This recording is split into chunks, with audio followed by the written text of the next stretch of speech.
ఈ పునరుద్ధానపు ఆదివారం దేవుని సన్నిధికి వచ్చినటువంటి మీ అందరికీ హృదయపూర్వక వందనాలు తెలియజేస్తున్నాను. అందరికీ వందనాలు, ధన్యవాదాలు.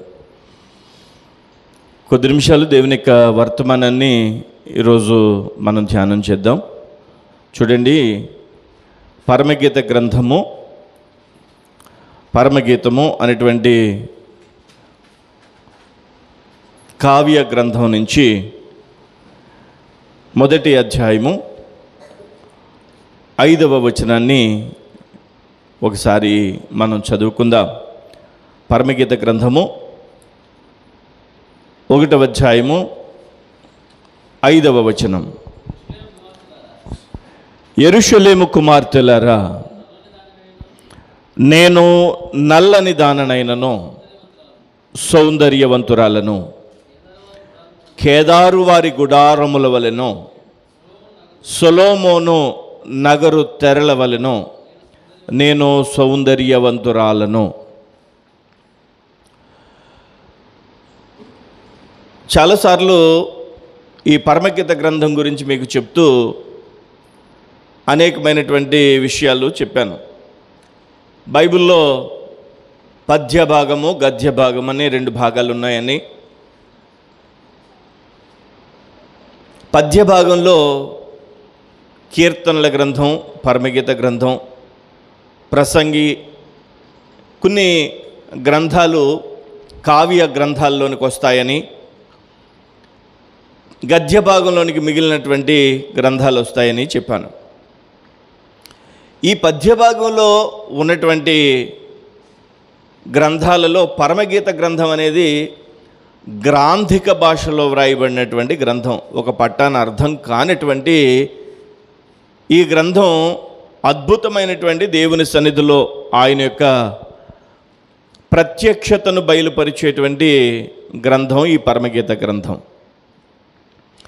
ఈ పరమగీత గ్రంథంలో సొలొమోను కనిపిస్తాడు, షూలమితి కనిపిస్తోంది. సొలొమోను ఎవరికి గుర్తుగా ఉన్నాడంటే పరమ సొలొమోను అయినటువంటి ప్రభు అయిన యేసుక్రీస్తు వారికి గుర్తుగా ఉన్నాడు. సొలొమోను కంటే ఘనుడైనటువంటి గొప్పవాడైనటువంటి ప్రభు అయిన యేసుక్రీస్తు వారికి గుర్తుగా ఉన్నాడు.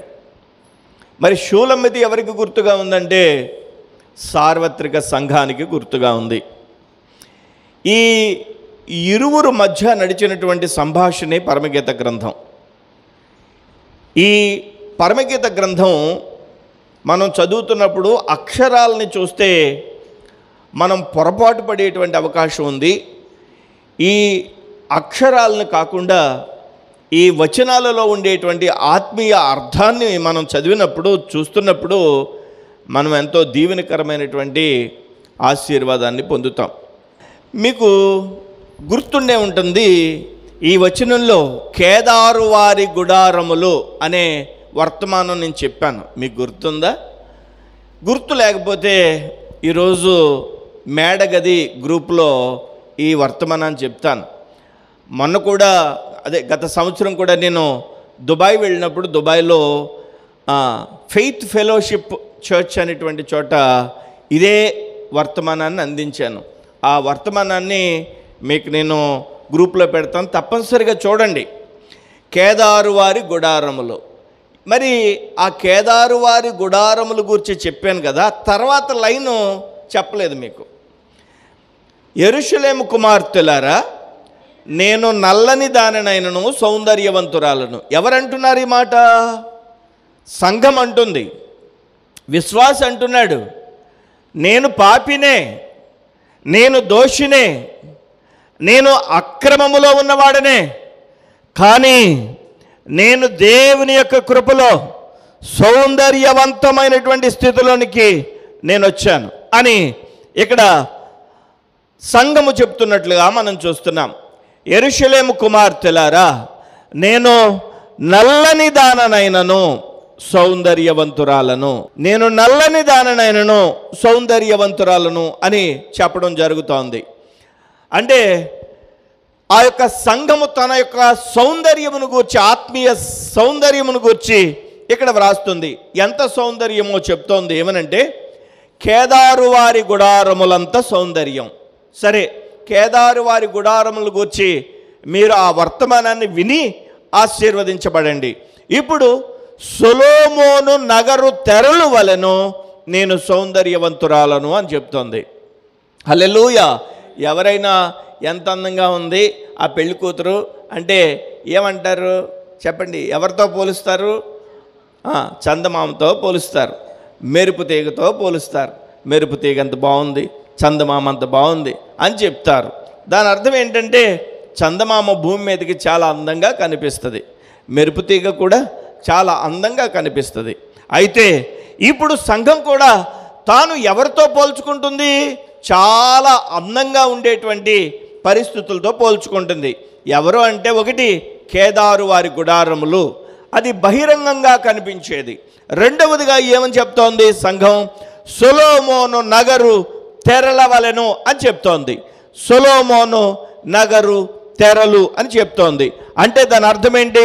సొలొమోనుకి ఒక నగరు ఉందని, ఆ నగరుకి తెరలున్నాయని మనం అర్థం చేసుకోవాలి.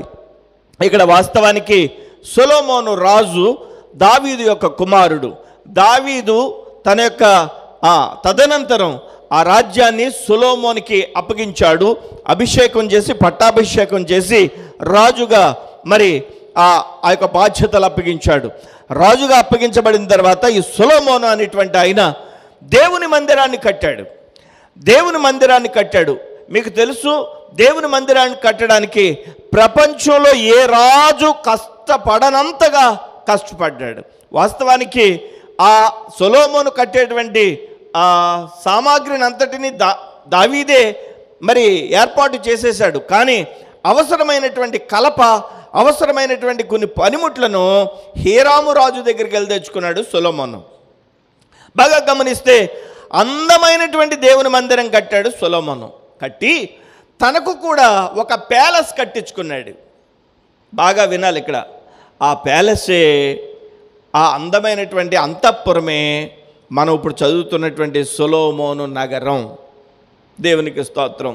సొలొమోను నగరం అంటే ఆ సొలొమోను కోసం ఏర్పాటు చేసుకున్నటువంటి పెద్ద ప్యాలెస్, అది పెద్ద అంతఃపురం. అది ఇప్పుడు అంతఃపురం లోపల ఏముంటాయి? కిటికీలు ఉంటాయి, ద్వారబంధాలు ఉంటాయి. అవునండి, ఆ కిటికీలకి ద్వారబంధాలకి అంతఃపురంలో కర్టెన్స్ ఉంటాయి. ఉంటాయా ఉండవా? కిటికీలకి కర్టెన్స్ ఉంటాయా? గుమ్మాలకి కర్టెన్స్ ఉంటాయా? తెరలు అని అంటారు. నేను ఎంత అందగత్తెనంటే కేదారు వారి గుడారములంత అందగత్తెను. కేదారు వారి గుడారములంతా నేను చెప్పడం ఇప్పుడు ప్రస్తుతం అవకాశం లేదు. బహిరంగంగా నేను చాలా అందమైనటువంటి దానను అని కేదారు నల్లని ఆ రంగులో ఉన్న కేదారు గురించి, కేదారు గుడారముల గురించి చెప్పి ఇప్పుడు అంటుంది నేను అంతరంగంగా ఆ అంతఃపురం లోపల ఉన్నటువంటి తెరల అంతా సౌందర్యంగా నేనున్నాను అని చెప్తుంది. దేవునికి మహిమ కలుగునుగాక. ఈ అంతఃపురంలో ఉండేటువంటి తెరల యొక్క ప్రత్యేకత ఏమిటి కదండి? ఎంత అందంగా ఉన్నానని చెప్తుంది. సొలొమోను నగరు తెరలంతా అందంగా ఉన్నానని చెప్తుంది. హల్లెలూయా. ఈ యొక్క షూలమ్మితి లేదా సంఘం బహిరంగంగా నేను కేదారు గుడారములంత అందంగా ఉన్నాను, అంతరంగంగా ఎంత అందంగా ఉన్నానంటే ఈ యొక్క సొలొమోను ఉండేటువంటి నగరు తెరలంతా అందంగా ఉన్నానని చెప్తూ మనం చూస్తూ ఉన్నాం. దేవునికి స్తోత్రం కలుగునుగాక. హల్లెలూయా. కొన్ని విషయాలు ఈరోజు మనం పరిశీలించేద్దాం. సమూయేలు 2వ గ్రంథం 12వ అధ్యాయము 24వ వచనం ఒకసారి చదువుదాం. తరువాత దావీదు తన భార్య అయిన బెత్షెబను ఓదార్చి ఆమె యొద్దకు పోయి ఆమెను కూడగా ఆమె యొక్క కుమారుని కనెను. దావీదు అతనికి సొలొమోను అని పేరు పెట్టెను. మొట్టమొదటిగా సొలొమోను యొక్క పేరు గురించి గమనించుదాం. సొలొమోను అనే పేరుకి అర్థం ఏంటంటే సమాధానపరచు యెహోవా, లేకపోతే యెహోవాయే సమాధానపరచువాడు అని అర్థం. షాలోమ్ అంటారు. సాల్మాన్ షాలోమ్ సమాధానపరచువాడు. ఒకటి సొలొమోనుకు ఉండేటువంటి పేర్లు ఏంటి? మొట్టమొదటిగా సొలొమోను అనేటువంటి పేరు. ఇది సమూయేలు 2వ గ్రంథం 12వ అధ్యాయం 24వ వచనంలో చదివాం. తర్వాత దావీదు తన భార్య అయిన బెత్షెబను ఓదార్చి ఆమె యొద్దకు పోయి ఆమెను కూడా ఆమె యొక్క కుమారుని కనెను. దావీదు అతనికి సొలొమోను అనే పేరు పెట్టాడు. ఆ తర్వాత సొలొమోనుకి మరొక పేరుంది. ఆ పేరు ఏంటంటే సామెతల గ్రంథం 31వ అధ్యాయం 1వ వచనం. ఒకసారి తెరచి చదువుదాం. సామెతల గ్రంథం 31వ అధ్యాయము 1వ వచనం చదవండి. రాజైన లెమూయేలు మాటలు అతని తల్లి అతనికి ఉపదేశించిన దేవోక్తి. రాజైన లెమూయేలు ఎవరు? ఈ లెమూయేలు ఎవరు? సమూయేలే లెమూయేలు. ఈ సామెతల గ్రంథాన్ని ఎవరు రాశారు? సమూయేలు రాశాడు. ఆ సమూయేలు ఎవరు? రాజు. ఇక్కడ ఈ 30వ అధ్యాయం వరకు సమూయేలు రాస్తే 31వ అధ్యాయం మాత్రం సమూయేలు తల్లి రాసింది. ఇక్కడ ఏమంటుంది? రాజైన లెమూయేలు మాటలు అని చెప్తోంది. దేవుడు కూడా ఒక పేరు పెట్టడం జరిగింది. చూడండి, సమూయేలు 2వ గ్రంథము 12వ అధ్యాయము 25వ వచనం. ఇందాక చదువుకున్నటువంటి వచనం క్రిందే ఉండడం మనం గమనిస్తాం. 5వ వచనం చదవండి ఒకసారి. యెహోవా అతన్ని ప్రేమించి నాతానును ప్రవక్తను పంపగా అతడు యెహోవా ఆజ్ఞను బట్టి యెదిద్యా అని అతనికి పేరు పెట్టెను. 3వ పేరేంటి? సమూయేలు 3వ పేరేంటి? యెదిద్యా. యెదిద్యా అనే మాటకు అర్థం ఏంటి? యెహోవాకు ప్రియుడు. దేవుడే పెట్టమన్నాడు ఆ పేరు నాతాను ద్వారా. ఒకటి, సమూయేలుకి ఎన్ని పేర్లు ఉన్నాయి?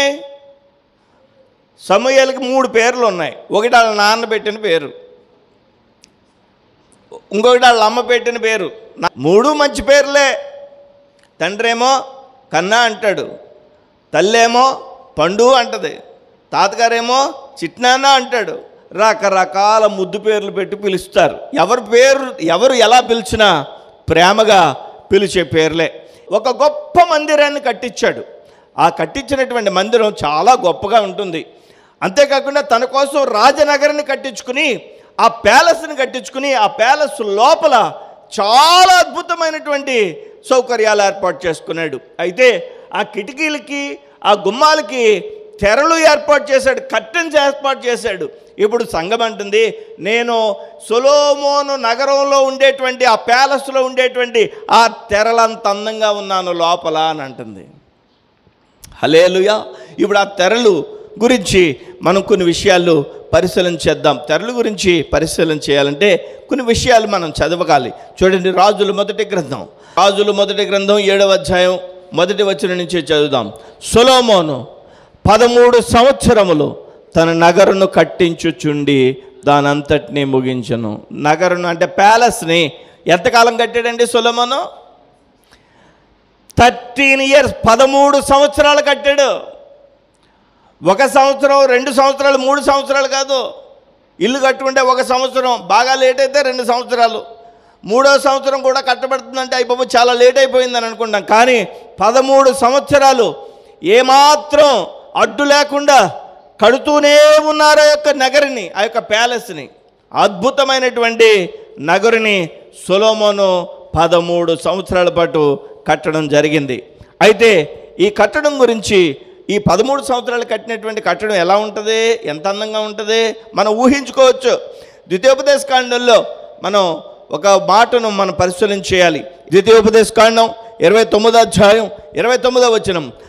రహస్యములు మన దేవుడైన యెహోవాకు చెందునని చెప్పి వ్రాయబడింది. బాగా గమనించాలి. ఈ వచనాన్ని మీకు ఇక్కడ ఎందుకు చదివించానో చెప్తాను. కర్టెన్స్ ఎందుకు కడతారండి? గుమ్మానికి కానీ కిటికీలకు కానీ కర్టెన్స్ ఎందుకు కట్టుకుంటాం?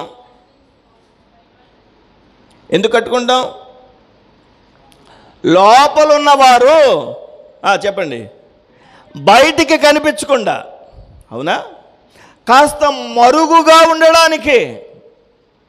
తలుపులు తీసేస్తే లోపల ఉన్నవారు బయటికి కనిపించకుండా ఉండడానికి, మరుగుగా ఉండడానికి కర్టెన్స్ కడతాం. కిటికీలకు కానీ గుమ్మాలకు కానీ కట్టేటువంటి ఆ కర్టన్స్ ఏం చేస్తుందంటే లోపల రహస్యంగా, లేకపోతే లోపల ఆ కుటుంబానికి కాస్తంత మరుగుగా ఉంచడానికి ఉపయోగపడతాయి. మొట్టమొదటిగా తెరలు ఎందుకు ఉపయోగిస్తారు చెప్పండి? కర్టెన్స్ ఎందుకు ఉపయోగిస్తారు? రోడ్డు మీద వెళ్తున్న వాళ్ళు, లేదంటే ఎదురుగా ఉన్నటువంటి వాళ్ళందరూ కూడా ఇంటి లోపల ప్రక్కన వాళ్ళు చూడకుండా కర్టెన్స్ మనం కట్టుకుంటూ ఉంటాం. దేవునికి స్తోత్రం కలుగునుగాక.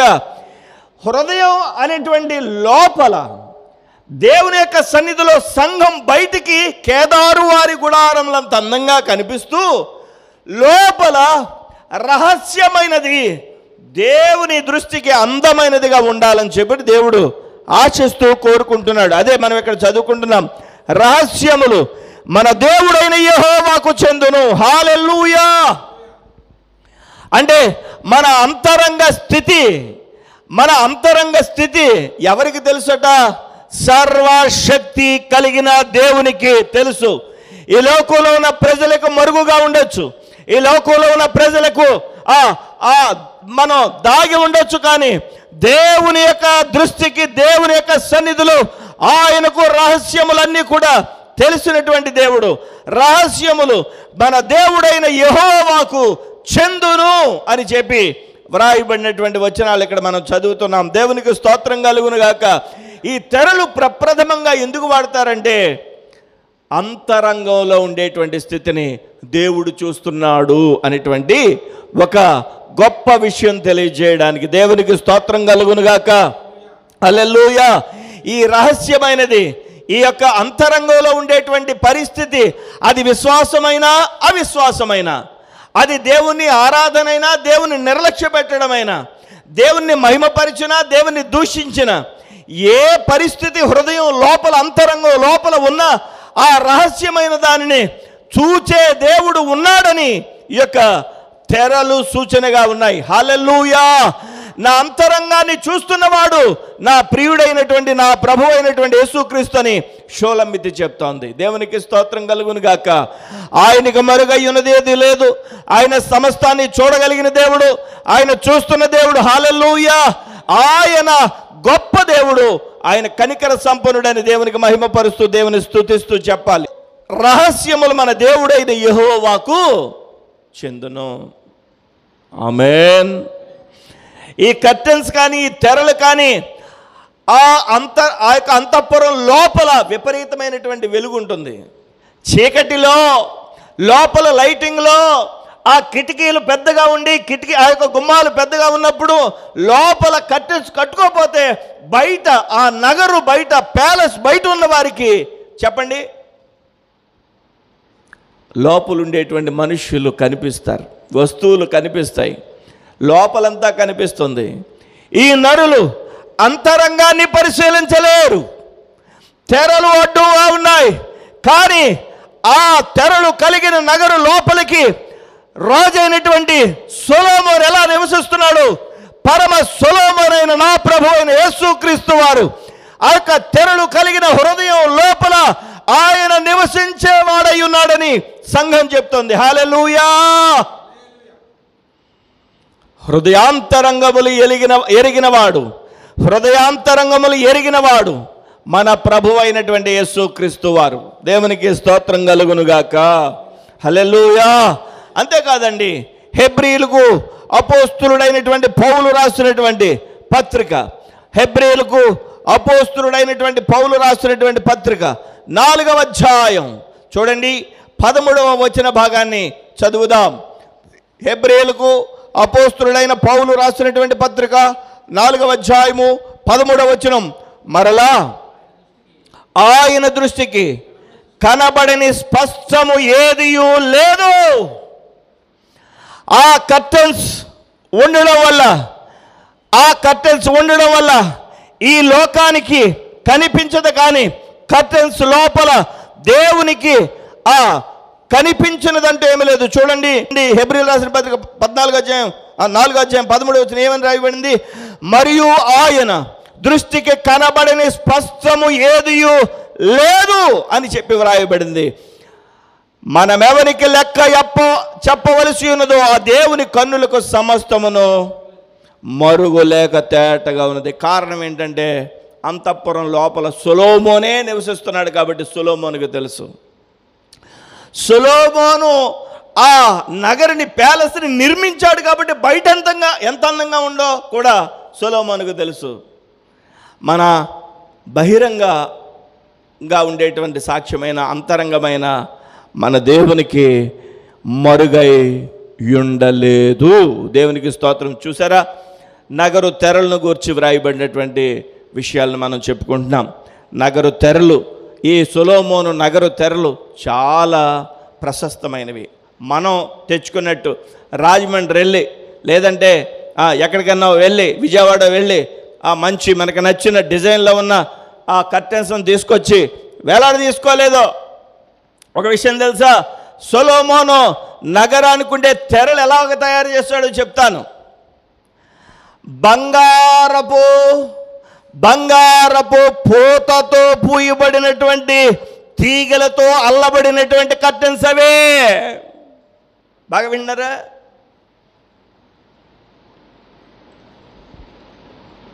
నేను 10th క్లాస్ చదివే వయసు, నాకు బాగా గుర్తు ఆ మాట. మా ఇంటికి ఒక బాగా ధనికులు, బాగా డబ్బున్న ఒక 500 ఎకరాల ఆసామి మా ఇంటికి రావడం జరిగింది. ఎందుకంటే మా నాన్నగారికి పరిచయం, వైద్యం చేయించుకోవడానికి వచ్చారు. మా అమ్మ ఆయనని నాన్నగారు అని పిలిచేది. నాన్నగారు, పిన్ని గారు ఎలా ఉన్నారండి అని అడిగింది మా అమ్మ. నాకు బాగా గుర్తు. అమ్మ బాగానే ఉందమ్మా, మీ పిన్నికే బాగానే ఉంది, ఈరోజు పుట్టినరోజు అంట, కనీసం కూర్చుంటూ లేదమ్మా అని అన్నాడు ఆయన. ఏమండి నాన్నగారు, ఎందుకు కూర్చోవడం లేదండి, పుట్టినరోజు అయితే ఎందుకు కూర్చోకూడదు అని అడిగింది. ఆయన అన్నాడు, ఇదిగో అమ్మా చీర కొనుక్కుంటానంది. సరే కొనుక్కోమన్నాను. వెళ్ళి ఒక 50,000 రూపాయలు పెట్టి చీర కొత్త తెచ్చుకుంది. ఎప్పుడు? నేను 10th క్లాస్ చదివే వయసులో 50,000 రూపాయలు పెట్టి చీర తెచ్చుకుంది. దాని నిండా బంగారమేనంట, దాని నిండా వెండేనంట. కూర్చుంటే మడతలా ఉండిపోద్దని నిలబడే నడుస్తుందమ్మా, కూర్చుంటో లేదు. ఈరోజు చీర ఇప్పి మార్చుకున్నాక కూర్చుంటుందట. గమనించారా? భారతదేశంలో పట్టు వస్త్రాలు తయారవుతాయి, వెండి జరీతో తయారవుతాయి, బంగారంతో తయారవుతాయి. ఇక్కడ తయారవుతున్నటువంటి పట్టు వస్త్రాలను మనం చూస్తున్నామే. రాజైనటువంటి సొలొమోను బంగారు తీగలతో అల్లించినటువంటి కర్టెన్స్ వేలాడదీశాడు. దేవునికి మహిమ కలుగును గాక. బంగారు మయమైనటువంటి కర్టెన్స్. ఆ వస్త్రాలు కూడా, ఆ కర్టెన్స్తో ఆ అల్లికలు కూడా చాలా గొప్పవి, ఆ దారాలు కూడా చాలా గొప్పవి. అద్భుతమైనటువంటి, ప్రపంచంలోన అద్భుతమైనటువంటి, అతి ఖరీదైనటువంటి ఆ కర్టెన్స్ని వేలాడదీశాడు. దేవునికి స్తోత్రం కలుగునుగాక.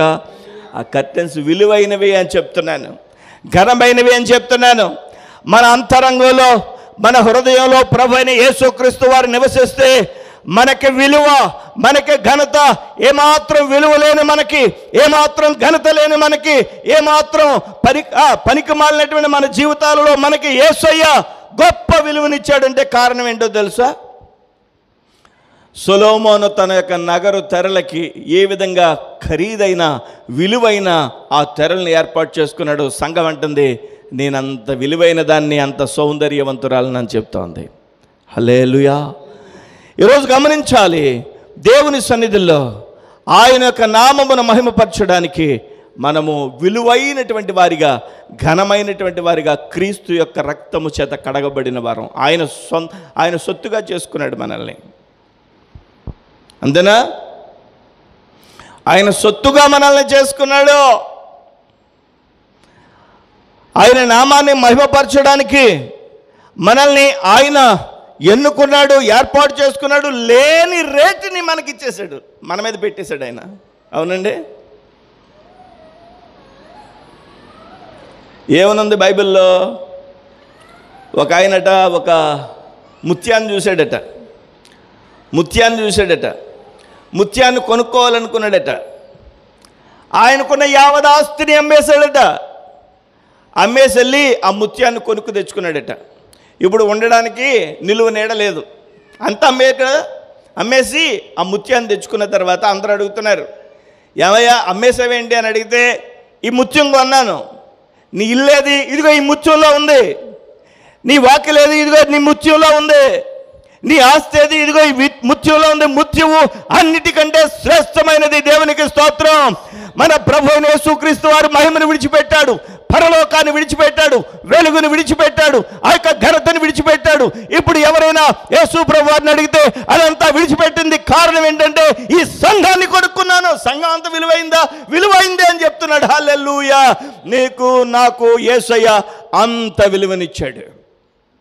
సొలొమోను నగరు తెరలు అవి మరుగు చేస్తాయి.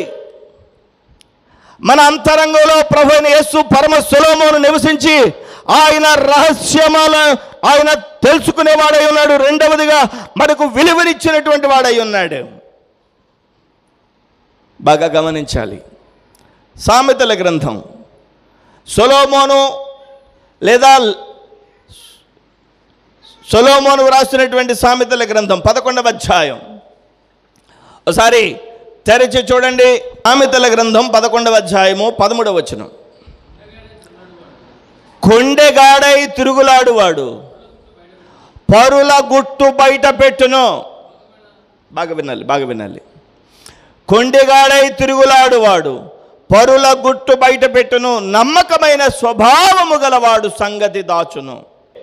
దేవుడు మన రహస్యములని ఎరిగి ఆయన మన అంతరంగంలో జీవించి ఆయన రక్తం చేత కడిగి శాపగ్రస్తమైన మన పరిస్థితిని తొలగించి ఆయన మనకు ఆశీర్వాదాన్ని ఇచ్చి ఆయనను బట్టి మనకు విలువ వచ్చింది. వాస్తవానికి మనం పరలోక రాజ్యానికి అర్హులం కానే కాదు, కానీ పరలోక రాజ్యానికి విలువనిచ్చి అర్హత ఇచ్చింది యేసయ్యే. అయితే ఇక్కడ మనం చదివేది వాక్యాన్ని పరిశీలన చేస్తే మన రహస్యములు ఎరిగి ఉన్న పరమ సొలొమోనైన యేసు మన అంతరంగంలో నివసిస్తాడని, రెండవది కొండెగాడై తిరుగులాడు వాడు పరుల గుట్టు బయట పెట్టును. అంటే గుట్టు బయట పెట్టేవాడిని ఏమంటారట? కొండెగాడు అంటారట. ఏమంటారు చెప్పండి? హల్లెలూయా. ఏ కుటుంబం గురించి ఏ సమస్య మనకు తెలుసునా అది బయట టామ్ చేయడానికి సంఘానికి విశ్వాసకి వీలు లేదు. మనకి తెలిస్తే ఏమైపోవాలంటే ఒక అగాధంలో సముద్రంలో ఆ విషయం పడిపోయినట్టుగా ఉండాలి. దేవునికి స్తోత్రం కలుగును గాక. ఇప్పుడు ఆ విషయంలో ఆ విషయాన్ని అనేక మందికి మనం ప్రచురం చేస్తున్నాం అనుకోండి, దాన్ని ఏమంటారు? కొండెగాడు అంటారు. చెప్పండి చెప్పండి చెప్పండి. తెర అనేది దేనికి సూచన అంటే ఆత్మ సంబంధమైనటువంటి మందిరానికి సూచనగా ఉంది. హృదయం లోపల పరమ సొలొమోనైన యేసయ్య నివసిస్తాడు, అది ఒకటి. రెండవదిగా గుట్టు ఎవరి వల్ల వస్తుందంటే దేవుని పిల్లల వల్ల వస్తుంది. హల్లెలూయా. సంఘానికి వచ్చిన వారు దేవుని యొక్క సేవకునికి అనేకమైన అంశాలు చెప్తారు. దేవునికి స్తోత్రం కలుగును గాక. రహస్యంగా చేసే ప్రార్థన అంశాలు ఉంటాయి, బహిరంగంగా చేసే ప్రార్థన అంశాలు ఉంటాయి. ఏ ప్రార్థన అంశాన్ని ఏ విషయాన్ని సేవకుడు అనేవాడు బయట చిన్నబుచ్చకూడదు. హల్లెలూయా. సేవకుడే కాదు, విశ్వాసులు కూడా ఒకరిని ఒకరు చిన్నబుచ్చుకోకూడదు. గుట్టు బయట మనం దయచేసి కొండెగాడై తిరుగులాడువాడు పరుల గుట్టు బయట పెట్టును, నమ్మకమైన స్వభావము గలవాడు సంగతి దాచును. మన గురించి కనీసం కొంతమంది చెప్పాలి. పాస్టర్ గారికి ఏదైనా చెప్తే ఆయన మనసులో అలా ఇంకిపోద్దంతే దేవునికి ప్రార్థన చేస్తాడు. మీ గురించి కూడా అలాంటి ఏ సమస్య ఉన్నా దేవుని దగ్గర మనతో కలిసి ప్రార్థన చేయడానికి దేవుని యొక్క సేవకుని కుటుంబం ఉందని, సంఘం ఉందని నమ్మాలి. హల్లెలూయా. అంటే సంఘాన్ని దేవుడు ఎలా ఆశిస్తున్నాడంటే కొండెగాడై తిరుగులాడువాడు పరులుగుట్టు బయట పెట్టును, నమ్మకమైన స్వభావము గలవాడు సంగతి దాచును అనే మాట జ్ఞాపకం చేసి, నమ్మకమైన స్వభావము కలిగిన గుట్టు కలిగినటువంటి చెప్పండి సంఘముగా విశ్వాసిగా దేవుడు చూస్తున్నాడు. హల్లెలూయా, హల్లెలూయా. చూడండి దీంట్లో ఏముంది? చెప్పండి చెప్పండి, దీంట్లో ఏముంది? ఏం పెట్టాను దీంట్లో చెప్పిన వాళ్ళకి ఇచ్చేస్తా, చెప్పాలి. ఏముంది? నా మొహం ఉంది. ఇలా చూడండి, ఏముంది ఇందులో? ఏముంది? గుట్టు. మీరు నిజంగా పెట్టాడేమో, ఇస్తాడేమో, చెప్పాలేమో, ఏదో పెట్టే ఉంటాడు పాస్టర్ గారు అని అనుకుంటున్నారేమో. ఏమీ లేదు, నమ్మకం ఏమీ లేదండి. గుట్టు అనేది అవసరం. దేవునికి స్తోత్రం. కుటుంబానికి గుట్టు అవసరం, సంఘానికి గుట్టు అవసరం, విశ్వాస జీవితానికి గుట్టు అవసరం, మన ప్రార్థనలకు గుట్టు అవసరం, మన యొక్క బ్రతుకులకు గుట్టు అవసరం. గుట్టు కలిగి మనం జీవించడం అనేది అవసరం. హల్లెలూయా. ఈ తెరలు దేనికి సూచనగా ఉన్నాయంటే గుట్టు కలిగి ఉంటాను. కొంటిగాడ ఈ తిరుగులాడువాడు పరుల గుట్టు బయట పెట్టును, నమ్మకమైన స్వభావము గలవాడు సంగతి దాచును. దేవునికి స్తోత్రం కలుగును గాక. హల్లెలూయా. సంఘం గుట్టు కలిగి ఉండాలి, సేవకుడు గుట్టు కలిగి ఉండాలి. దేవునికి స్తోత్రం కలుగును గాక. యూట్యూబ్లో ఈరోజు ఇన్ని గొడవలు రావడానికి కారణం ఏంటో తెలుసా? ప్రతిదీ కూడా యూట్యూబ్లో పెట్టేస్తున్నారు. ఏది పెట్టాలి? దేవుని వాక్యమే పెట్టాలి. హల్లెలూయా. పెట్టేసి మన సహోదరుల్ని రెచ్చగొట్టి లేనిపోని కష్టాలన్నీ తెచ్చుకుంటున్నారు. గుట్టు కలిగి ఉండాలి సంఘం. కొండగాడై తిరగకుండా పరుల గుట్టు మనం కాపాడాలి. ఒకటి మన గుట్టుని యేసయ్య తెరలు పెట్టి కాపాడుతున్నాడట. వాస్తవానికి మనం ఎంత అయోగ్యులమో ఒక్కసారి మనల్ని బయట నిలబెడితే మన ప్రభు అయినటువంటి యేసుక్రీస్తు రక్తము చేత కడగబడకపోతే, ఆయన యొక్క కృపా సన్నిధిని మనం అనుభవించడానికి అవకాశం లేకపోతే ఏమైపోదుము? దేవునికి స్తోత్రం. చూడండి, మత్తయి సువార్త గమనించాలి. దేవుని యొక్క వాక్యాన్ని మత్తయి సువార్త 6వ అధ్యాయం, మత్తయి సువార్త 6వ అధ్యాయము 3వ వచనం చదువుదాం. 3వ వచనం. నీవైతే ధర్మము చేయనప్పుడు నీ ధర్మము రహస్యముగా నుండి నిమిత్తము నీ కుడి చెయ్యి చేయునది నీ ఎడమ చేతికి తెలియకుండా వెళ్ళను. అట్లయితే రహస్యమందు చూచుచున్న నీ తండ్రి నీకు ప్రతిఫలం ఇచ్చను. దేవునికి స్తోత్రం కలుగును గాక. హల్లెలూయా. మీకు నేను చెప్పాను, ఒక సంఘంలో ఫ్యాను వేయనివ్వడం లేదు. ఒక ఆవిడ ఫ్యాన్ వేస్తుండే కట్టేస్తుంది. ఎందుకని? ఫ్యాన్ వేస్తుండే కట్టేస్తుందంట. ఎందుకని చెప్పండి? ఆ పాస్టర్ గారు చెప్పారట మీటింగ్ అయ్యాక, ఫ్యాన్ ఉందండి కానీ వేయడం లేదు, వేస్తుంటే చిన్నపిల్లల్ని పిలిచి వేయమంటుంటే మళ్ళీ ఒకళ్ళు వచ్చి కట్టేస్తున్నారు. ఏంటంటే ఏమీ లేదండి, ఫ్యాన్ ఇచ్చిన ఆవిడ ఆ రెక్కల మీద ఆవిడ పేరు రాసుకుందండి. తిరిగితే ఆవిడ పేరు కనిపించదు కదండి బాబు. అందుకని చెప్పి మనం కూర్చున్నంతసేపు ఆ రెక్కలను చూసి ఆవిడ పేరు చదవాలండి. ఆ తర్వాత వేసుకోండి మీ ఇష్టం అంటుంది. ఎందుకు ఉపయోగం ఏముంది? ఇంకా గమనించాలి. నీవైతే ధర్మం చేయనప్పుడు నీ ధర్మం రహస్యముగా ఉండే నిమిత్తము నీ కుడి చేయి చెంది నీ ఎడమ చేతికి తెలియకుండా వెళ్ళినట్లయితే రహస్యమందు చూచి నీ తండ్రి నీకు ప్రతిఫలం ఇచ్చును. దేవునికి స్తోత్రం కలుగును గాక. హల్లెలూయా. మరైతే మనం చేసేది దేవుని యొక్క సన్నిధిలో కొంతమందికి తెలిసేటట్టుగా యేసయ్య ఒక క్రియ చేశాడు. చూడండి, ఇలా లైన్గా వచ్చి ఆ కానుక పెట్టెలో కానుకలు వేస్తున్నారు. యేసయ్య తేరి చూచెను. ఒక బీద విధవరాలు ఆమెకున్న ఆ కానుకని తీసుకొచ్చి ఆ కానుక పెట్టెలో వేసినప్పుడు చూసి యేసయ్య అంటున్నాడు, మీ అందరికంటే ఈమె విలువైన కానుక ఇచ్చిందని చెప్తున్నాడు. అక్కడ బహిర్గతమైంది. దేవునికి స్తోత్రం కలుగును గాక. ఎందుకో తెలుసా? అనేక మంది ఈమెను బట్టి ప్రేరేపించబడాలని. బాగా గమనించాలి మనం. అయితే ప్రేరేపించడానికి ఉపయోగించవచ్చు, కానీ చెప్పండి, మనము మన యొక్క దీవెనను పోగొట్టుకోవడానికి మనం ఇచ్చేటువంటి ధర్మకార్యాన్ని మనం చెప్పడం కాదు, ప్రేరేపించడానికి చెప్పొచ్చు. దేవునికి స్తోత్రం కలుగునుగాక. హల్లెలూయా. బాగా గమనించాలి. ఆ తర్వాత వచనం చదవండి. మరియు మీరు ప్రార్థన చేయనప్పుడు వేషధారుల వలె ఉండవద్దు. మనుషులకు కనబడవలనని సమాజ మందిరములో వీధుల మూలలలోనూ నిలిచి ప్రార్థన చేయటం వారికి ఇష్టము. వారు తమ ఫలము పొంది ఉన్నారని నిశ్చయముగా మీతో చెప్పుచున్నాను. ప్రార్థన చేయనప్పుడు వేషధారుల వల్ల రహస్యం తెర దేనికి సూచన? కట్టెన్ దేనికి సూచన? చెప్పండి, ఏమని దేనికి సూచన? చెప్పండి. రహస్యానికి సూచన.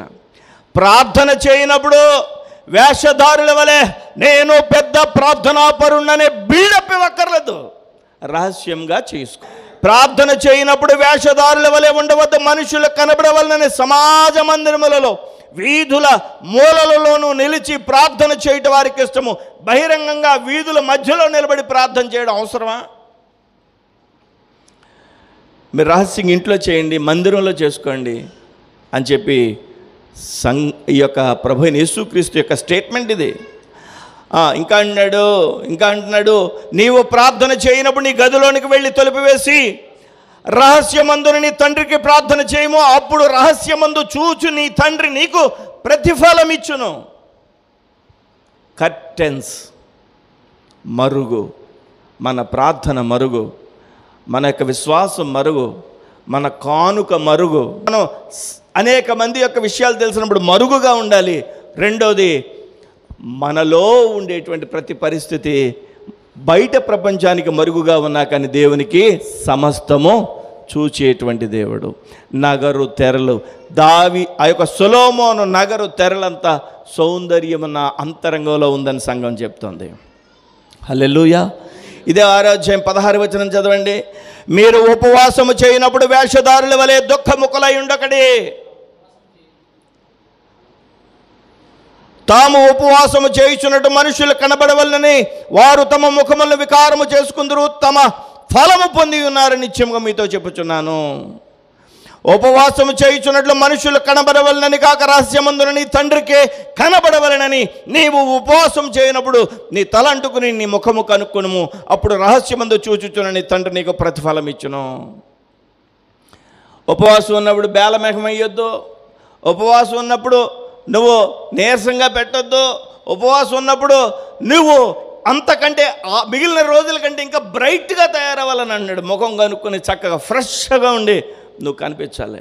ఎందుకంటే నువ్వు ఉపవాసం చేస్తున్న విషయం అందరికీ చెప్తే దాని ప్రతిఫలం పోద్ది అని చెప్పి దేవుని యొక్క వాక్యం చెప్తుంది. వాస్తవానికి దేవుని యొక్క కృప మనల్ని మెండుగా ఆశీర్వాదంలో ఉపవాసంలో గడపడానికి కృప చూపును గాక. ఇక్కడ ఒక మాట చెప్పాలి. ఉపవాసం అంటే ఏంటి? ఏమంటే ఉపవాసం అంటే ఏంటి? భోజనం మానేసి అరడదను ఇడ్లీలు తినడమా? ఉపవాసం అంటే భోజనం మానేయడంతో పాటుగా, చెప్పండి,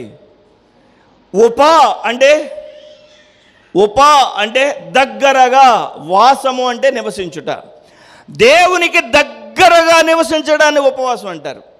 మనం ఆహారం మానేయడంతో పాటుగా దేవునికి దగ్గరగా నివసించడాన్ని ఉపవాసం అంటారు. దేవునికి స్తోత్రం కలుగును గాక.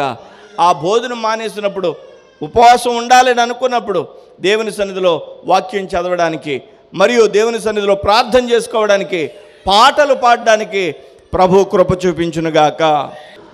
ఉపవాసం అనేది రహస్యంగా చేయాలి. చూసారా, నగరు తెరలు దేనికి సూచన అని చెప్పాను? ప్రార్థన అనేది రహస్యంగా మరుగు ఉండాలి. ఇంకా ఉపవాసం అనేది మరుగై ఉండాలి. అనేక మంది విషయాలు మనకు తెలిసినప్పుడు మరుగ్గా ఉంచాలి. మన అంతరంగంలో ప్రభువైన యేసుక్రీస్తును ఆరాధించేటువంటి ఆరాధికుడైన పరమ సొలొమోనైన యేసయ్య మన అంతరంగంలో ఉన్నాడనే విషయాన్ని గమనించాలి. దినవృత్తాంతంలో 2వ గ్రంథం 2వ అధ్యాయం 1వ వచనం, సొలొమోను యెహోవా నామ ఘనత కొరకు ఒక మందిరమును, తన రాజ్య ఘనత కొరకు ఒక నగరును కట్టవలనని తీర్మానం చేసుకున్నాడు. 1 దేవునికి మందిరం, 2 తన నామ ఘనతకు ఒక నగరు, ప్యాలెస్. ఈ 2వ అధ్యాయం మీరు 10వ వచనం వరకు ఆ చివరి అధ్యాయం అంతా చదివితే సొలొమోను ఈ నగర కట్టడానికి, ఈ మందిరం కట్టడానికి ఎంత వ్యయం చేశాడో, ఎంత ఖర్చు పెట్టాడో మనకు అర్థం అవుద్ది. ఎంత ఖర్చు పెట్టాడో మనకు అర్థం అవుతుంది అన్నమాట. చూడండి, ఈ కొన్ని ఇళ్ల లోపలికి వెళ్ళేసరికి ఎలా ఉంటుంది చెప్పండి? మనం ఎక్కడున్నాం? ఇంద్రభవనంలో ఉన్నామా, చంద్రభవనంలో ఉన్నామా అన్నట్టు ఉంటుంది కదా, కదండి? అవునా కదా? చాలా గృహాలకి నేను వెళ్తూ ఉంటాను. వెళ్ళినప్పుడు అయ్య బాబోయ్ ఎంత బాగుంది ఇది అనిపిస్తుంది. రాజే, మహారాజే, అందరికంటే ధనికుడైనటువంటి రాజే తన ఇంటిని ఎలా కట్టుకుని ఉంటాడు? ఈ దినవృత్తాంతంలో 2వ గ్రంథం 2వ అధ్యాయంలో అదంతా ఉంది. మీరు ఇంటికి వెళ్ళి చదువుకోండి. హల్లెలూయా. ఎస్తేరు తెలుసా మీకు? ఎస్తేరు రాణి, ఎస్తేరు రాణి ఉండేటువంటి అంతఃపురం కూడా అలా అదే విధంగా ఉండేది. అది కూడా ఒకసారి మీకు చూపిస్తాను చూడండి. ఎస్తేరు గ్రంథము 1వ అధ్యాయము 6వ వచనం. అమ్మా గట్టిగా చదవాలి. అక్కడ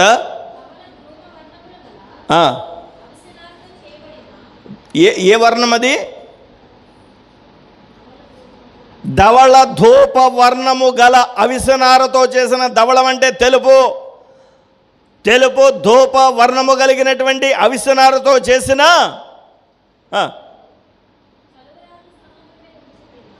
చలువ రాతి స్తంభముల మీద ఉంచబడిన,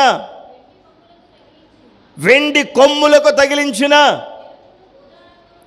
తెలుపును ఊదా రంగును కలిగిన తెరలు వ్రేలాడుచుండినంటే ఎస్తేరు అమ్మగారు ఉన్నటువంటి ఆ అంతఃపురంలో కర్టెన్స్ ఎలా ఉన్నాయో చూడండి. ఆ చలువరాతి స్తంభాలకి వెండి ఆ కోన్స్ ఉన్నాయి. దానికి ఈ కర్టెన్స్ వ్రేలాడుతున్నాయంట. ఆ కర్టెన్స్ని బట్టి అందం వచ్చేస్తుంది కదండి. ఇక్కడ సొలొమోను తనకుండేటువంటి అంతఃపురంలో ఆ వివిధమైనటువంటి కిటికీలకి, వివిధమైనటువంటి ఆ గుమ్మాలకి కర్టెన్స్ కూడా విలువైనవి, ఘనత కలిగినవి, అది మరుగుగా ఉంచేవి. ప్రజలందరికీ సొలొమోను అంతఃపురంలో ఏముందో అనేది లోపల వెలుగుగా ఉన్నప్పటికీ ప్రజలకు అంతరంగం, ప్రజలకు కనిపించనిది. ఈ లోకానికి మన హృదయాంతరంగం కనిపించనిది. కానీ మన హృదయాంతరంగంలో వాక్యం అనేటువంటి వెలుగు వలన, పరమ సొలొమోనైన యేసుక్రీస్తు వారు కూర్చోవడం వలన మన జీవితాలలో మనకి దీవెన, మేలు. చూడండి, ఇదే 2వ దినవృత్తాంతంలో 3వ అధ్యాయం ఒకసారి చూడండి. 3వ అధ్యాయము 14వ వచనం చదవండి. 3వ అధ్యాయం 14వ వచనం. అతడు నీలి నూలుతోను, ఎవరు ఈ యొక్క సొలొమోను, అతడు నీలి నూలుతోను, ఊదా నూలుతోను, ఎర్ర నూలుతోను, సన్నపు నార నూలుతోను ఒక తెరను చేయించి దాని మీద కెరూబులను కొట్టించెను. మందిరానికి వాడినటువంటి తెర ఇది. అంటే ఇష్టం వచ్చిన కలర్స్ కూడా పెట్టలేదు. సెలెక్టెడ్ కలర్స్, సెలెక్టెడ్ క్లాత్ పెట్టాడు ఈ సొలొమోను. దేవునికి స్తోత్రం కలుగును గాక. బాగా గమనించాలి. నేను ముగింపులోనికి వస్తున్నాను. సొలొమోను అంతటి ప్రాధాన్యత తీసుకున్నాడు. దేనికి? ఈ యొక్క తెరలకి. హల్లెలూయా. మనం గమనిస్తే ఇంటీరియర్ డిజైనర్స్ ఉంటారు. ఎవరుంటారు? Interior designers. వాళ్ళు మన దగ్గర వచ్చి ఇల్లు చూసి డిజైన్ చేయాలంటే వాళ్ళు కొంత ఛార్జ్ చేస్తారు. ₹1,00,000 2,00,000 తీసుకుంటారు. తీసుకుని అప్పుడు మనకి అక్కడ అది పెట్టండి, ఇక్కడ ఈ కలర్ పెట్టండి, అప్పుడు హుందాగా ఉంటుందని చెప్తారు. వాళ్ళు పెట్టినట్టుగా, వాళ్ళు చెప్పినట్టుగా పెట్టించుకుని సరదా పడేవాళ్ళు చాలామంది ఉంటారు, ధనికులు. నిజంగానే వాస్తవంగా వాళ్ళు చెప్పింది అంత అందంగా ఉంటుంది. వాళ్ళు అలాగా డిజైన్ చేస్తారు. దాన్ని ఇంటీరియర్ డిజైనర్స్ అంటారు వాళ్ళు. ఇక్కడ సొలొమోను ఎంత గొప్ప చక్కగా వాడుతున్నాడో చూడండి. మరుగుగా ఉండేటట్టు, లోపల అంతరంగానికి సూచనగా ఉండేటట్టు, బయటికి అందానికి సూచనగా ఉండేటట్టు, లోపల ఆహ్లాదానికి సూచనగా ఉండేటట్టు సొలొమోను తయారు చేసుకున్నాడు. మీకు తెలుసా, మీరు డాక్టర్స్ దగ్గరికి వెళ్ళినప్పుడు అన్ని లోపల గ్రీన్ క్లాత్ ఉంటుంది. డాక్టర్స్ కూడా గ్రీన్ క్లాత్ తోటే వేసుకుంటారు, అవునా? ఎందుకని? రెడ్ వేసుకోవచ్చు కదా. ఆపరేషన్ చేస్తున్నప్పుడు తెలుపు కోట్ వేసుకోవచ్చు కదా. నో, వాళ్ళు గ్రీన్ క్లాత్ వేసుకుంటారు. ఎందుకంటే గ్రీన్ క్లాత్ మీద రక్తపు మరకల పడినా పేషెంట్ అమ్మోయ్ అని అండం, భయపడ్డావు. గ్రీన్ క్లాత్ మీద రక్తపు మరకలు పడినా భయపెట్టవు, కాబట్టి గ్రీన్ క్లాత్ వాడతారు. అంటే ఏ కలర్ ఏ ప్లేస్లో వాడాలన్నది కూడా ముఖ్యమే. సొలొమోనుకి ఆ టెక్నాలజీ తెలుసు, మహాజ్ఞాని కాబట్టి అంత ఆహ్లాదంగా ఉంచుకోగలిగాడు. అంటే అంతరంగం ఎప్పుడు కూడా గలిబిలు చూసుకోకూడదు, అంతరంగాన్ని పాడు చేసుకోకూడదు, అంతరంగాన్ని ప్రశాంతంగా, దేవునికి స్తోత్రం, బాగా రెచ్చగొట్టేసిన అవతలళ్ళు వీలైనంత ప్రశాంతత తెచ్చుకోవడానికి ప్రయత్నం చేయాలి. దేవునికి స్తోత్రం కలుగును గాక. నిజమేనండి, అదొకటే మాకు అవకాశం లేదండి అని మీలో కూర్చున్న వాళ్ళు అందరూ అనుకుంటున్నారు మనసులో, అవునా? నాతో సహా నేను కూడా మన అంతరంగాన్ని నెమ్మదిగా ఉంచుకోవడానికి ప్రయత్నం చేయాలి. ఈ గలిబిలిగా ఉంచుకోకుండా మన అంతరంగం ప్రభు చేత సమాధానకర్త అయిన షాలోం రాజైన పరమ సొలొమోనైన యేసు నివసించడానికి వీలుగా మనం ఉంచుకోవాలి. దేవునికి స్తోత్రం కలుగును గాక. మీకు 2 మాటలు చెప్పి నేను ముగించేస్తాను. ఇంకా రాజుల మొదటి గ్రంథం 6వ అధ్యాయం, రాజుల మొదటి గ్రంథం 6వ అధ్యాయం 21వ వచనం చదువుదాం ఒకసారి. రాజుల మొదటి గ్రంథం 6వ అధ్యాయం 21వ వచనం. ఇలాగున సొలొమోను మందిరమునకు లోపల మేలిమి బంగారుతో పొదిగించిన గర్భాలయపు ముంగిలికి బంగారపు గొలుసులు గల తెర చేయించి బంగారముతో దాన్ని పొదిగించిన. విన్నరా? తెర దేంతో తయారు చేశాడు? బంగారు గొలుసులు గల తెర, బంగారు తీగలతో అల్లిన తెర, నూలుతో తయారైనటువంటి తెరలు ఉన్నాయి, బంగారపు గొలుసులతో తయారైనటువంటి తెరలు ఉన్నాయి. ఉండవండి? దుబాయ్ వెళ్ళినప్పుడు ఆ బంగారపు షాపులు వీధిలో నడుస్తుంటే గుండె ఏంట్రా బాబు పిచ్చెక్కెత్తది. ఆడవాళ్ళని కనుక తీసుకెళ్తే వాళ్ళు ఇంకా ఏమైపోతారో. బంగారం ఏంటి, ఇక్కడి నుంచి క్రింద వరకు మొత్తం ఒక ప్లేట్ లాగా అనమాట, అల్లికలతో కూడినటువంటి పెద్ద పెద్ద నగలు, ఇంట్లో వేలాడ తీసుకోవడానికి తెరలాంటివి అక్కడ మనకు కనిపిస్తాయి. గమనించాలి, సొలొమోను వీరందరికంటే మహాజ్ఞాని. ఆయన చేయించినటువంటి బంగారపు తెరల గురించి ఇక్కడ మనం చదువుకున్నాం. ఏమని చదువుకున్నాం? 6వ అధ్యాయంలో ఇలాగున సొలొమోను 6వ అధ్యాయం 21వ వచనం, మొదటి రాజుల గ్రంథం 6వ అధ్యాయం 21వ వచనం. ఇలాగున సొలొమోను మందిరమునకు లోపల మేలిమి బంగారముతో పొదిగించి గర్భాలయపు ముంగలికి బంగారపు గొలుసులు గల తెర చేయించి బంగారముతో దాన్ని పొదిగించెను. హల్లెలూయా. దేవుని మందిరానికి వాడాడు, తన నగరకు వాడాడు ఇలాంటి కర్టెన్స్. ఇప్పుడు సంఘం అంటుంది, నేను ఎంత అందగత్తెనో తెలుసా? కేదారు వారి గుడారములు అంత అందగత్తెనే. నేను ఎంత అందగత్తెనో తెలుసా? సొలొమోను ప్యాలెస్ లోపల ఉన్న కర్టెన్లు అంత అందగత్తెనే. హల్లెలూయా. అర్థమైందా ఇప్పుడు ఈ మాట? చివరిగా ఒక మాట చదివించి నేను ముగించేస్తాను. దినవృత్తాంతంలో 2వ గ్రంథం 9వ అధ్యాయం, దినవృత్తాంతంలో 2వ గ్రంథం 9వ అధ్యాయం 3వ వచనం చదువుదాం. షేబ దేశపు రాణి సొలొమోనుకు కలిగిన జ్ఞానమును అతడు కట్టించిన నగరును, అంటే మరొక దేశపు రాణి, షేబ దేశపు రాణి ఈ ప్యాలెస్ను చూడడానికి వచ్చింది. మరొక దేశపు రాణి, రాజుగారు మీరు అంతఃపురం కట్టారట, లోపల కర్టెన్స్ అబ్బబ్బబ్బబ్బబ్బబ్బా చాలా బాగున్నాయట, అవి చూడ్డానికి వస్తున్నానని చెప్పి కబురు పంపించి రాణి సొలొమోనుకు కలిగిన జ్ఞానమును అతడు కట్టించిన నగరును, అతని బల్ల మీద భోజన పదార్థములను, అతని సేవకులు కూర్చుంటుటకు, అతని ఉపచారములు కనిపెట్టుటకును, వారి వస్త్రములను, అతని గిన్నెలు నందించి వారి వస్త్రములను అందరినీ చూడడానికి వచ్చిందట. ఆ తర్వాత అదంతా చదువుకోండి మీరు. గమనించాలి, రాజులను సైతం ఆకర్షించేదిగా. దేవునికి స్తోత్రం. సంఘం అనేది ఇలా చూడాలి. సంఘం అనేది ఈ లోకంలో ఉన్న అధికారులను, ఈ లోకంలో ఉన్న గొప్పవారిని, ఈ లోకంలో ఉన్న చిన్నవారిని, ఈ లోకంలో ఉండేటువంటి అనారోగ్యం కలిగిన వారిని, ఆరోగ్యం కలిగిన వారిని అందరినీ కూడా సంఘం ఏం చేయాలంటే ఆకర్షించాలి. శాబ దేశపు రాణి వచ్చి ఆ డిజైన్ చూడడానికి వచ్చిందండి, ఆ టేబుల్ చూడడానికి వచ్చింది. నేనంటున్నాను, ఇక్కడ దేవుని సన్నిధిలో విలువ కలిగినటువంటి దేవుని యొక్క కృపా సన్నిధి, ఆయన యొక్క ప్రత్యక్షత మన హృదయంలో పెట్టి, హృదయ అంతరంగం విలువ కలిగినదిగా సొలొమోను నగరు తెరల వలె పరమ సొలొమోనైన ప్రభు అయిన యేసుక్రీస్తు వారు మన అంతరంగానికి విలువనిచ్చాడు. దేవుడు తన యొక్క కృపను మనకు అనుగ్రహించాడు. కాబట్టి మూలవాక్యం చదువుకుని పెట్టేద్దాం, మనం ముగించేసుకుందాం. మూలవాక్యం ఏంటి? మొట్టమొదటి చదువుకున్న వాక్యం ఏంటి చెప్పండి? పరమగీతము. చెప్పాలి. పరమగీతం 1వ అధ్యాయము 5వ వచనం చదవాలి అందరూ. పరమగీతం 1వ అధ్యాయం 5వ వచనం నేను చదువుతున్నా.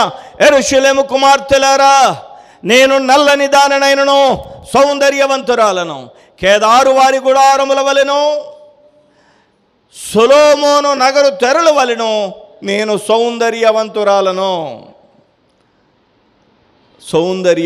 సంఘం అంత సౌందర్యంగా ఉండాలి. అర్థమైంది అనుకుంటున్నాను ఈ విషయాలు, అవునా? మన అంతరంగం ప్రభుకి అంగీకారంగా ఉండినట్లుగా, సౌందర్యంగా ఉండినట్లుగా, ప్రభా నేను ఎవ్వరి గుట్టును బయట పెట్టకుండా ప్రభా నీ యొక్క కృపలో సాగిపోవడానికి సహాయం చేయండి అని అంటూ దేవుని యొక్క సన్నిధిలో సాగిపోదాం. దేవుని యొక్క కృపా సన్నిధి మనకు తోడై ఉండునుగాక. హల్లెలూయా. ప్రార్థనలో మరుగు, విశ్వాసములో మరుగు, దేవుని యొక్క సన్నిధిలో ఆయన యొక్క సన్నిధిలో చేసేటువంటి ధర్మకార్యాలు మరుగుగా ఉండాలి. దేవుని మందిరానికి చేసే ఏదైనా సరే మనం మైకులో చెప్పించుకుంటే విలువ పోద్దంటే, దేవుని సన్నిధిలో దేవునికి మహిమకరంగా ఉండాలి. దేవుడు మనకు తోడై ఉండి ఆశీర్వదించునుగాక. విలువైన సమాచారాన్ని అందించిన సర్వశక్తి కలిగిన దేవునికి స్తోత్రం చెల్లిద్దాం. హల్లెలూయా. మోకరించండి అందరూ మోకరించండి. చిన్న ప్రార్థన చేసుకుందాం. మోకరించండి దయచేసి అందరూ. హల్లెలూయా.